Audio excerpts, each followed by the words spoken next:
क्यों बार बार कॉल कर रहे हो? बस 2 मिनट मेरी बात सुन लो, फोन मत काटना प्लीज। मैंने तुम्हें कितनी बार बताया है कि मुझे कॉल करके परेशान मत करो।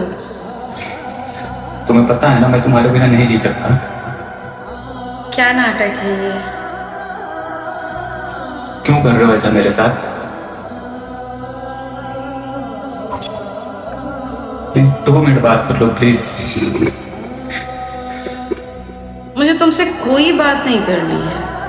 तुम्हें अच्छे से पता है कि तुम्हारी बातों से मुझे मेरा सर दुखता है, तुम्हारी आवाज सुन के। मैं नहीं जी पाऊंगा तुम्हारे बिना। हाँ तो?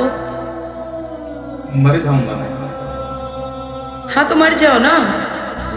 हाँ तो मर जाओ ना। हाँ तो मर जाओ ना।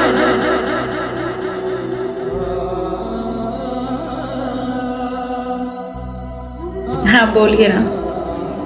नहीं कुछ भी नहीं, बस ऐसे ही फोन था।